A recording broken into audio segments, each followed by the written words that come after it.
Good morning students. आज हम 6 class का लेसन 15 करेंगे जिसका नाम है नौकर। आश्रम में गांधी कई ऐसे काम भी करते थे जिन्हें आमतौर पर नौकर चाकर करते हैं। जिस जमाने में वे बैरिस्ट्री होती है वकालत, वकील का काम, से हजारों रुपए कमाते थे, उस समय भी वे प्रतिदिन सुबह अपने हाथ से चक्की पर आटा पीसा करते थे। चक्की चलाने में कस्तूरबा और उसके लड़के से हाथ बटाते थे। इस प्रकार घर में रोटी बनाने के लिए महीन मतलब बारीक या मोटा आटा वे खुद पीस लाते थे।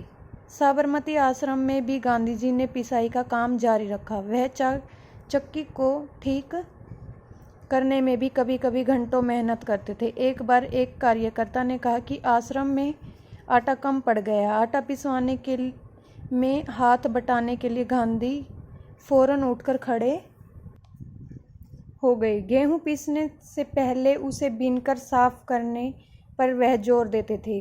कोपिनधारी इस महान व्यक्ति को अनाज बीनते देखकर उनसे मिलने वाले लोग हैरत में पड़ जाते थे। बाहरी लोगों के सामने शारीरिक मेहनत का काम करते गांधी को शर्म नहीं लगती थी। एक बार उनके पास कॉलेज के कई छात्र मिलने आए। उनको अंग्रेजी भाषा के अपने ज्ञान पर बड़ा गर्व था। गांधी से बातचीत के अंत में वे बोले, बापू, यदि मैं आपकी कोई सेवा कर सकूं तो कृपया मुझे अवश्य बताइए। उन्हें आशा थी कि बापू उन्हें कुछ लिखने पढ़ने का काम देंगे। गांधी ने उनके मन की बात ताड़ ली और बोले, अगर आपके पास समय है तो इस थाली में गेहूं बीन डालिए। आगंतुक बड़ी मुश्किल में पड़ गई। बीनना होता हाथ के साथ चुनना, लेकिन अब तो कोई चारा नहीं था। 1 घंटे तक गेहूं बीनने के बाद वह थक गए और गांधी से विदा मांगकर चल दिए। कुछ वर्षों तक गांधी ने आश्रम के भंडार का काम संभालने में मदद की। सवेरे की प्रार्थना के बाद वे रसोई घर में जाकर सब्जियां छीलते थे। रसोई घर या भंडार में अगर कोई कहीं गंदगी या मकड़ी का जाला देख पाते तो अपने साथियों को आड़े हाथों लेते थे। उनके सब्जी, फल और अनाज पौष्टिक गुणों का ज्ञान था। एक बार आश्रमवासी ने बिना धोए आलू काट दिए। गांधी ने उसे समझाया कि आलू और नींबू को बिना धोए नहीं काटना चाहिए। एक बार एक आश्रमवासी को कुछ ऐसे केले दिए गए जिनके छिलकों पर काले चकत्ते पड़ गए थे। उसने बहुत बुरा माना। तब गांधी ने उसे समझाया कि ये जल्दी पच जाते हैं और तुम्हें खास तौर पर इसलिए दिए जाते हैं कि तुम्हारा हाजमा कमज़ोर है। गांधी आश्रमवासियों को अक्सर स्वयं ही भोजन परोसते थे। इस कारण वे बेचारे बेस्वाद उबली हुई चीज़ों के विरुद्ध कुछ भी कह नहीं पाते थे। दक्षिण अफ्रीका की एक जेल में वे सैकड़ों कैदियों को दिन में 2 बार भोजन परोसने का कार्य भी कर चुके थे। आश्रम का एक नियम यह था कि सब लोग अपने बर्तन खुद साफ करेंगे। रसोई के बर्तन बारी बारी से कुछ लोग दल बांधकर धोते थे। दल बांधकर मतलब कि कुछ लोग इकट्ठा होकर बारी बारी से धोते थे। एक दिन गांधी ने बड़े बड़े पतीलों को खुद साफ करने का काम अपने ऊपर लिया। उन पतीलों की पेंदी में खूब कालिक लगी थी। पेंदी मतलब नीचे होती है जो कालस। राख भरे हाथों से वह एक पतीले को खूब जोर जोर से रगड़ने में लगे हुए थे। तभी कस्तूरबा वहां आई। उन्होंने पतीले को पकड़ लिया और बोली, यह काम आपका नहीं है, इसे करने को और बहुत से लोग हैं। गांधी को लगा कि उनकी बात मान लेने में ही बुद्धिमानी, और वे चुपचाप कस्तूरबा को उन बर्तनों की सफाई थोपकर चले गए। बर्तन एकदम चमकते न हो तब तक गांधी को संतोष नहीं होता था।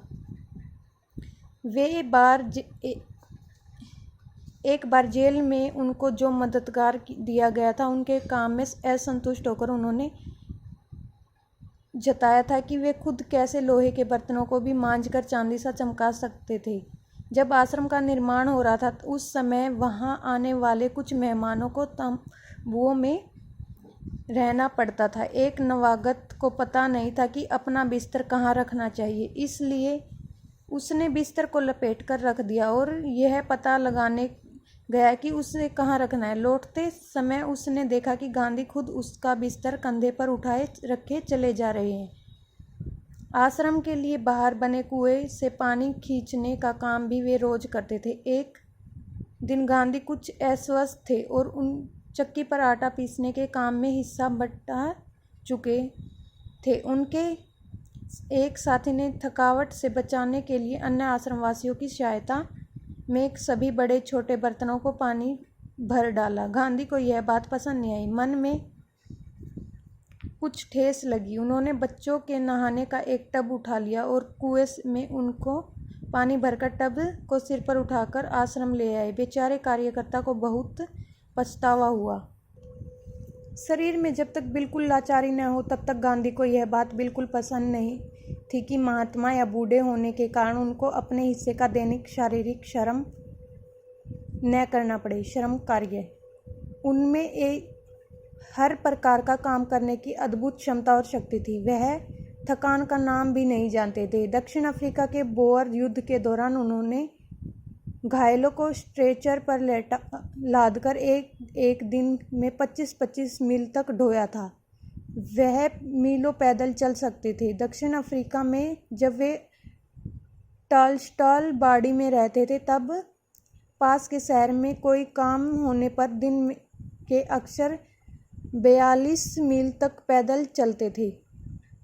इसलिए वे घर में बना कुछ नाश्ता साथ लेकर सुबह 2 बजे ही निकल पड़ते थे। शहर से खरीदारी करते और शाम होते होते वापस फार्म पर लौट आते थे। उनके अन्य साथी भी उनके इस उदाहरण का खुशी खुशी अनुकरण करते थे। एक बार किसी तालाब की भराई का काम चल रहा था जिसमें गांधी के साथी लगे हुए थे। एक सुबह काम खत्म करके वे लोग फावड़े, कुदाल और टोकरियाँ लिए जब वापस लौटते देखते हैं तो गांधी जी उनके लिए तस्तरियों में नाश्ते के लिए फल आदि तैयार करके रखते हैं। एक साथी ने पूछा, आपने हम लोगों के लिए यह सब कष्ट क्यों किया? क्या यह उचित है? हम आपसे सेवा कराएं? गांधी ने मुस्कुराकर उत्तर दिया, क्यों नहीं, मैं जानता था कि तुम लोग थके मादे लौटोगे। तुम्हारा नाश्ता तैयार करने के लिए मेरे पास खाली समय था। दक्षिण अफ्रीका में रहने वाले भारतीयों के जाने माने नेता के रूप में गांधी भारतीय प्रवासियों की मांगों को ब्रिटिश सरकार के सामने रखने के लिए एक बार लंदन गए। वहां उन्होंने भारतीय छात्रों से एक शाकाहारी भोज पर निमंत्रण किया। गांधी जी को निमंत्रण दिया। वहां छात्रों ने इस अवसर के लिए स्वयं इस शाकाहारी भोजन तैयार करने का निश्चय किया। तीसरे पहर 2 बजे एक दुबला पतला और छरहरा आदमी आकर उनमें शामिल हो गया और तस्तरियाँ धोने, सब्जियां साफ करने और अन्य छुटपुट काम करने में उनकी मदद करने लगा। बाद में छात्रों का नेता वहां आया तो क्या देखता है कि वह दुबला पतला आदमी और कोई नहीं, वह शाम को भोज में निमंत्रण करके सम्मानित अतिथि गांधी थे।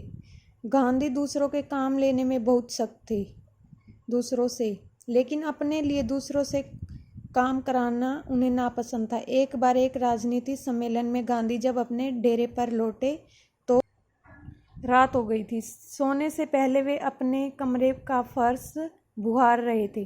बुहार मतलब झाड़ू लगाना। उस समय रात के 10 बजे थे। एक कार्यकर्ता ने दौड़कर गांधी के हाथ से बुहारी ले ली। जब गांधी गांव का दौरा कर रहे होते हैं उस समय रात को यदि लिखते समय लालटेन का तेल खत्म हो जाता है तो वे चंद्रमा की रोशनी में ही पत्तर पूरा कर लेना ज़्यादा पसंद करते थे। इसलिए सोते हुए अपने किसी थके हुए साथी को नहीं जगाना चाहते थे। नोआखाली पद यात्रा के समय गांधी ने अपने शिविर में केवल 2 आदमियों को ही रहने की अनुमति दी। इन दोनों को यह मालूम नहीं था कि खाखरा कैसे बनाया जाता है। इस पर गांधी स्वयं रसोई में जा बैठे और निपुण रसोइया की तरह उन्होंने खाखरा बनाने की विधि बताई। उस समय की अवस्था 78 वर्ष की थी। गांधी की अवस्था। गांधी को बच्चों से बहुत प्रेम था। उन्होंने अपने बच्चों के जन्म के 2 माह बाद उन्होंने कभी किसी दाई को बच्चे की देखभाल के लिए नहीं रखा। वे मानते थे कि बच्चे के विकास के लिए माँ बाप का प्यार और उनकी देखभाल अनिवार्य है। वे माँ की तरह बच्चों को देखभाल कर सकते थे, खिला पिला और बहला सकते थे। एक बार दक्षिण अफ्रीका में जेल से छूटने के बाद घर लौटने पर उन्होंने देखा कि उनकी मित्र की पत्नी श्रीमती पोलक बहुत ही दुबली और कमज़ोर हो गई। उनका बच्चा उनका दूध पीना नहीं छोड़ता नहीं और वह उनका दूध छुड़वाने की कोशिश करी थी। बच्चा उन्हें चैन नहीं लेने देता था और रो रो कर उन जगह रखता था। गांधी जिस दिन लौटे उसी दिन से उन्होंने बच्चों की देखभाल का काम अपने हाथों में ले लिया। सारे दिन बड़ी मेहनत करने, सभाओं में भाषण देने के बाद 4 मील पैदल चलकर गांधी कभी कभी रात को 1 बजे घर पहुंचते थे और बच्चे को श्रीमती पोलक के बिस्तर पर से उठाकर अपने पास लिटा लेते थे, पर वह चारपाई के पास एक बर्तन में पानी भरकर रख लेते ताकि यदि बच्चे को प्यास लगे तो उसे पिलाकर दे, लेकिन इसकी ज़रूरत नहीं पड़ती थी। बच्चा कभी नहीं रोता था और उसकी चारपाई पर रात में आराम से सोता रहता था। एक पखाड़े तक माँ को अलग सुलाने के बाद, पखाड़ा मतलब 15 दिन का समय होता है, के बाद बच्चे ने माँ का दूध छोड़ दिया। गांधी अपने से बड़ों का बड़ा आदर करते थे। दक्षिण अफ्रीका में गोखले गांधी के साथ ठहरे हुए थे। उस समय गांधी ने उनके दुपट्टे पर इस्त्री मतलब प्रेस। वह उनका बिस्तर ठीक करते थे, उनको भोजन परोसा करते थे और उनके पैर दबाने को भी तैयार रहते थे। गोखले बहुत मना करते थे, लेकिन गांधी नहीं मानते थे। महात्मा कहलाने में बहुत पहले एक बार दक्षिण अफ्रीका से भारत आने पर गांधी कांग्रेस के अधिवेशन में गए। वहाँ उन्होंने गंदे पखाने साफ किए, पखाने मतलब टॉयलेट्स, और बाद में उन्होंने एक बड़े कांग्रेसी नेता से पूछा, मैं आपकी क्या सेवा कर सकता हूँ? नेता ने कहा, मेरे पास बहुत से पत्र इकट्ठा हो गए हैं, उनका जवाब देना है।